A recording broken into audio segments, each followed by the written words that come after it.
Hello everyone, this is Vajesh Sharma and I'm back with another question of class 10th. So today's question is, faith can move mountains.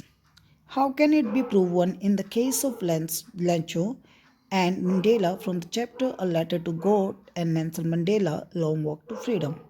Prepare a set of dialogue between Lancho and Mandela to elaborate the point. तो आज का जो question है वो क्या है, वो एक डायलॉग बेस्ड क्वेश्चन है पहली चीज़।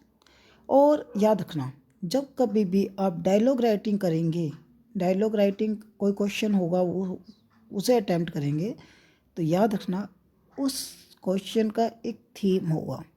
तो पहला टास्क होगा उस अटेम्प्टेशन में आपको उस थीम को समझना।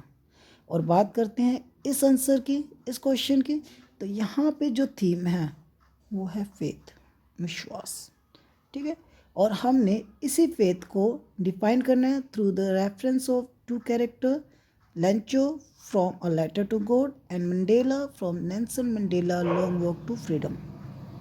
ठीक है, और ऐसे क्वेश्चन में अक्सर हमें हिंट या बिगनिंग दी होती है जिसे हमने आगे कंटिन्यू करना होता है। ठीक है, अगेन जब कभी भी डायलॉग राइटिंग का क्वेश्चन होगा तो सबसे पहले हम क्या देखेंगे कि हमें एक थीम गिवन होगी और उस थीम के अकॉर्डिंग हमने उस आंसर को बनाना है।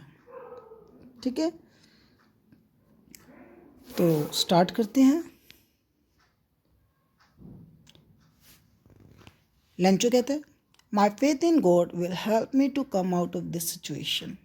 लेंचो कहता है कि मेरा जो विश्वास है भगवान में वो हेल्प करेगा कि मुझे इस सिचुएशन से बाहर निकलने में। नाउ कौन सी सिचुएशन की बात की जा रही है? ये वो सिचुएशन है जब उसकी जो क्रॉप्स है वो डिस्ट्रॉय हो चुकी है बाय हेलस्टॉर्म एंड वो स्टार्व कर रहा है, भूख से मर रहा है। ठीक है, फिर नेल्सन मंडेला कहता है, faith has to complete and unwavering. अगर विश्वास करना है तो ऐसा करो कि पूरा हो और अनशेकेबल, जिसे डगमगाया नहीं जा सकता। वो कहता है, I believe in humanity. Lencho ने क्या कहा? I believe in God. और ये किस में बिलीव करता है? ह्यूमैनिटी, इंसानियत में। And justice of supreme power has let me take this extreme step. और कहते हैं जस्टिस ऑफ सुप्रीम पावर ही है जिसने मुझे इतना बड़ा स्टेप लेने पे मजबूर किया। ठीक है, या जिसके कारण मैंने बड़ा स्टेप लिया। तो यह कौन सा बड़ा स्टेप है कि वो ओथ ले रहा है as the first black president of South Africa. Lencho कहता है, I have no doubt even humans perspective changes with his blessing.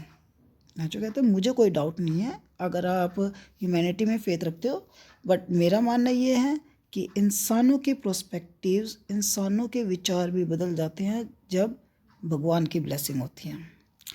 It was God's will, ये भगवान की मर्जी थी, that my cornfield has destroy, कि मेरा जो कॉर्नफील्ड था वो डिस्ट्रॉय हो गया। I know the all mighty is watching us, मुझे पता है कि भगवान मुझे देख रहा है। And soon everything will be redeemed, और जल्दी सब कुछ ठीक हो जाएगा। तो मंडेला कहता है I do agree with it, मैं भी इस बात से अग्री करता हूँ। ठीक है, कि everything happens with God wish, कि जो भी कुछ होता है भगवान की मर्जी से होता है। It is God wish that we are born in a particular state and he will give us strength to face it and fight it. कहते हैं भगवान की मर्जी थी कि उन्होंने हमें पर्टिकुलर स्टेट में, पर्टिकुलर कंडीशन में, एटमॉस्फेयर में पैदा किया है। And yes, he will give us strength, वो भगवान ही हमें स्ट्रेंथ देगा, पावर देगा, ताकि हम इसे फेस कर सकें और फाइट कर सकें। अब पर्टिकुलर स्टेट क्या है कि नेल्सन मंडेला एक ऐसी कंट्री में बॉर्न हुआ है, पैदा हुआ है जहाँ पे ब्लैक को स्लेव कंसिडर किया जाता है, और लेंचो एक फार्मर है।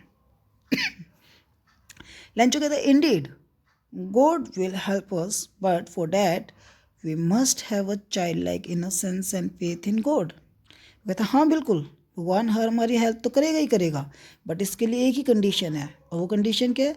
हमें भगवान में एक बच्चे की तरह डीप फेथ होना चाहिए। ठीक है, फिर इसे सुनते साथ ही मंडेला स्माइल करता है एंड कहता है, मे ट्रूथ एंड जस्टिस प्रिवेल, कि न्याय और सच की विजय हो।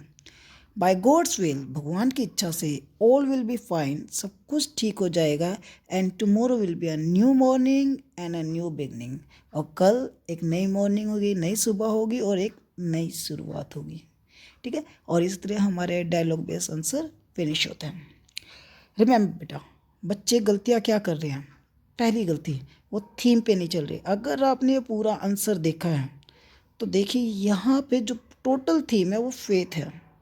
ठीक है, हमने क्वेश्चन से थीम लिया, क्वेश्चन से थीम हमारा फेथ था, और आंसर में हमने पूरा की पूरा उसी थीम को फॉलो किया। सेकंड, बच्चे जब कन्वर्सेशनल क्वेश्चन बनाते हैं तो वो जो कन्वर्सेशन बनाते हैं वो 1 लाइन की बनाते हैं। आपको 1 लाइन की नहीं बनानी बेटा, कम से कम उसमें 2 या 3 लाइन ऐड करो, ताकि जो नंबर देने वाला हो वो आपको मार्क्स तो दे उसके। ऐसा नहीं है कि एक एक लाइन लिख के आप कन्वर्सेशन हाय हेलो लिख कर आप कन्वर्सेशन बना रहे हो, तो वो कन्वर्सेशन नहीं है, वो तो कुछ अलग ही हो गया। कन्वर्सेशन में ऐसा होना चाहिए कुछ आर्ग्यूमेंटेटिव हो, ठीक है, कुछ फैक्ट हो, कुछ बिलीव्स हो, तो इन चीज़ों को ज़रूर ऐड ऑन करना। क्लियर? और अगर आप ये सारी चीज़ें ऐसे ऐड करके थीम को फॉलो करेंगे देन डेफिनेटली जो एग्जामिनर है वो आपको full out of full marks देगा ही देगा। क्लियर? आई विश आपको समझ में आया होगा। So thank you for watching. Subscribe, like, share, comment, up to you. Clear? Thank you everyone.